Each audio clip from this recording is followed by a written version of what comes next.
चक्रवात अम्फान अब बंगाल और ओडिशा तट की ओर तेजी से बढ़ रहा है। चक्रवात की वर्तमान गति 160 किलोमीटर घंटा है। वर्तमान में ये दीघा से करीब 1000 किलोमीटर दूर है। चक्रवाती तूफान अम्फान सोमवार शाम को सुपर साइक्लोन में बदल गया। अम्फान तूफान पर मौसम विभाग ने प्रेस कॉन्फ्रेंस कर पूरी जानकारी दी। चलिए सुनाते हैं आपको। इसका एक्सटेंसिव डैमेज या लार्ज स्केल डैमेज करने का पोटेंशियल है और सबसे ज़्यादा इम्पैक्ट वहाँ होता है जहाँ वो तट को पार करता है। इसलिए सबसे ज़्यादा इम्पैक्ट इसका वेस्ट बंगाल का जो साउथ एंड नॉर्थ 24 परगना है और ईस्ट मिदनापुर डिस्ट्रिक्ट है वहाँ ज़्यादा होने का उम्मीद किया जा रहा है। ये जो आप मैप देख रहे हैं ये विंड फोरकास्ट है। इसके हिसाब से कोस्टल उड़ीसा से शुरू करके वेस्ट बंगाल और बांग्लादेश के इलाका में विंड स्ट्रांग रहेगा। आज रात से कोस्टल उड़ीसा के आसपास जो समुद्र इलाका है वहाँ विंड स्पीड 45 से 55 किलोमीटर पर आवर रफ्तार में शुरू होगा और धीरे धीरे बढ़ के नॉर्थ कोस्टल उड़ीसा में 20 तारीख को विंड स्पीड 110 to 120 और गस्टिनेस में 135 किलोमीटर पर आवर हो सकता है। अब जब ये तट को पार करेगा वेस्ट बंगाल और बांग्लादेश कोस्ट को दीघा और हाथिया आइलैंड के बीच में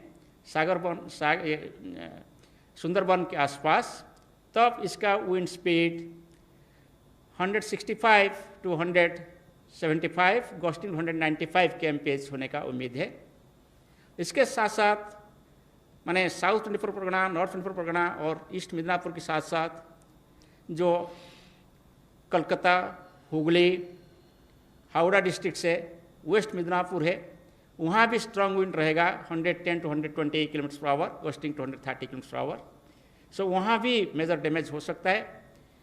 मैं आपको यहाँ बोल के रखूँ, ये जो विंड स्पीड है ये विंड स्पीड में लार्ज के damage to thatched houses, tin houses, asbestos houses, slum areas और इसके साथ साथ uprooting of large avenue trees और इसके साथ साथ जो पक्का स्ट्रक्चर है, ओल्ड पक्का स्ट्रक्चर है, वो भी इम्पैक्टेड हो सकता है। जैसे अभी आप देख रहे हैं ये रेनफॉल का फोरकास्ट है। जो रेड कलर है वो दर्शाता है कि वो एक्सट्रीमली हैवी रेनफॉल जोन है। हमारा ये उम्मीद है कि वेस्ट बंगाल में स्पेशली कोस्टल डिस्ट्रिक्ट्स में heavy to extremely heavy rainfall होने का उम्मीद किया जा रहा है। Yani south and north 24 Parganas, west and east Midnapore and Hooghly, Calcutta, Howrah districts में हम heavy to extremely heavy rainfall उम्मीद कर रहे हैं 19 तारीख को और 20 तारीख को। कोस्टल उड़ीसा डिस्ट्रिक्ट्स में हम isolated heavy to very heavy rainfall भी एक्सपेक्ट कर रहे हैं। एक्सट्रीमली हैवी मीन्स 20 सेंटीमीटर से ज़्यादा, हैवी मीन्स 6 से 12 सेंटीमीटर और वेरी हैवी मीन्स 12 से 20 सेंटीमीटर का रेनफॉल 24 आवर्स में। और सबसे बड़ा जो खतरनाक होता है कोई साइक्लोन में वो होता है कि tidal wave. Next slide please. Next और नेक्स्ट टाइडल वेव।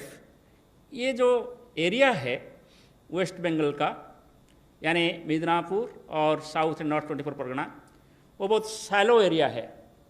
ऐसे ही वहाँ एस्ट्रोनॉमिकल टाइड बहुत अंदर तक आ जाता है।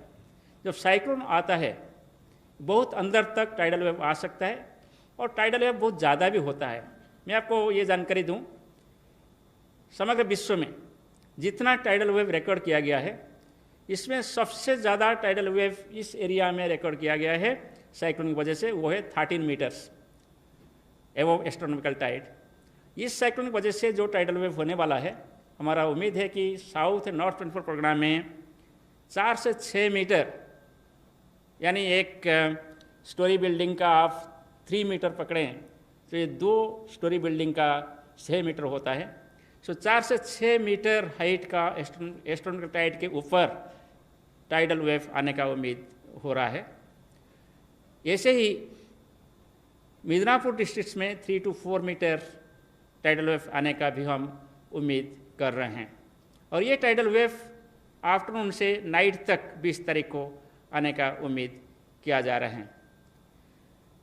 और ये जो टाइडल वेव होता है वो सलाइन वाटर होता है, इसलिए ड्रिंकिंग वाटर का स्कैरसिटी हो जाता है और इसके साथ साथ जो स्टैंडिंग क्रॉप्स है वो डैमेज्ड हो जाता है, और इसके साथ साथ जो हाउसेस है वो भी अफेक्टेड हो जाता है। सो टाइडल वेव से जो इनंडेशन होता है, इसके साथ साथ हेवी रेनफॉल की वजह से भी इनंडेशन कंबाइंड हो जाता है। सो साइक्लोन जब क्रॉस करता है 3 तरीके का हजार्ड होता है, इसलिए साइक्लोन को हम मल्टी हजार्ड बोलते हैं।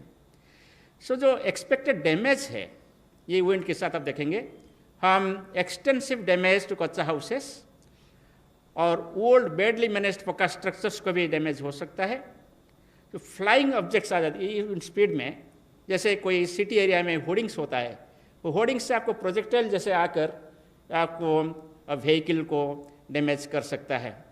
इसके साथ साथ ऑपरूटिंग हो सकता है ट्रीज़ का, और टेलीफोन और इलेक्ट्रिक पोल्स भी ऑपरूटिंग, बेंडिंग वगैरह हो सकता है। रेल और रोड लिंक भी अफेक्टेड होता है, इसलिए इसका रेगुलेशन नहीं तो डाइवर्सन और सस्पेंशन जरूरी होता है। जो स्टैंडिंग क्रॉप्स होता है, प्लांटेशंस होता है, ऑर्चार्ड्स होता है, वो भी अफेक्टेड हो सकता है। और स्पेशली ये जो कोस्टल एरिया में पाम ट्रीज होता है, कोकोनट ट्रीज होता है, वो भी ब्लोइंग डाउन हो सकता है। बूसी ट्रीज लाइक मैंगो वो भी अपरूटिंग हो सकता है। और जो ये जो रिवर एरिया है वो ये डेल्टाइक एरिया है, बहुत सारे छोटा मोटा रिवर्स है वहाँ, क्योंकि वो गेंजेटिक डेल्टाइक एरिया है, Gangetic and Brahmaputra deltaic area है, इसलिए बहुत सारे बोट्स भी वहाँ चलता रहता है। तो जो बोट्स होता है, लार्ज बोट्स, शिप्स भी इसमें डैमेज हो सकता है। इसलिए हम ये सजेस्ट किए हैं कि total suspension of fishing operation 20th तक, और रेल एंड रोड ट्रैफिक को डाइवर्सन किया जाए, नहीं तो सस्पेंड किया जाए, और अफेक्टेड एरिया में लोग सेफ एरिया में अंदर रहना चाहिए, और इवैक्यूएशन को मोबिलाइज किया जाए। जैसे प्रधान साहब बोल रहे थे, ऑलरेडी इवैक्यूएशन प्रोसेस में है, और मोटर बोट्स यानी शिपिंग एक्टिविटी को कम्प्लीटली बंद करना है। Next please. तो वेस्ट बंगाल के हिसाब से इसका इम्पैक्ट उड़ीसा में कम रहेगा, अकॉर्डिंगली डैमेज एक्सपेक्टेड उड़ीसा में कम ही होगा, मगर जो 110 से 120 और गस्टिनेस में 135 किलोमीटर प्रति घंटा जो विंड्स हम कोस्टल डिस्ट्रिक्ट जैसे बालासोर, भद्रक, जो कि नज़दीक होगा ट्रक के साथ, और जगतसिंहपुर केंद्रापड़ा हो सकता है, वहाँ भी आपको थेचर्ड हाउसेस में डैमेज हो सकता है, और बेंडिंग और uprooting of some power and communication lines भी हो सकता, पोल्स हो सकता है। इसमें भी वाइड स्प्रेड डैमेज हो सकता है जो स्टैंडिंग क्रॉप्स है, विंड की वजह से और बारिश की वजह से, प्लांटेशन से और चार्ट से, और कोकोनट्स भी। स्मॉल बोट्स, कंट्री क्राफ्ट्स वगैरह भी अफेक्टेड होंगे। इसलिए हम ये सजेस्ट किए हैं, उड़ीसा के पास जो एरिया है वहाँ भी टोटल सस्पेंशन होना चाहिए। मैं नहीं बोलूँगा कि उड़ीसा, वेस्ट बंगाल, बांग्लादेश के पास जो entire north bay of Bengal है वहाँ टोटल फिशिंग ऑपरेशन सस्पेंशन होना चाहिए कोई 20 तारीख तक, और यहाँ भी रेल और रोड ट्रैफिक को कोस्टल एरिया में डाइवर्सन या सस्पेंशन होना चाहिए, इसलिए हम एडवाइस दिए हैं। और पीपल जो अफेक्टेड एरिया है चारों डिस्ट्रिक्ट में, घर के अंदर रहना चाहिए जब साइक्लोन पास कर रहा होगा, और सभी मोटर बोट्स या कंट्री बोट्स, स्मॉल शिप्स को भी बंद रखना चाहिए। सो ये है जो हम जानकारी दे रहे हैं। हर 3 घंटे हम साइक्लोन के बारे में नज़र रख रहे हैं और स्पेशल बुलेटिन इशू कर रहे हैं। ये special bulletin all concern state governments, media और जनरल पब्लिक को भी हम आपके माध्यम में दे रहे हैं।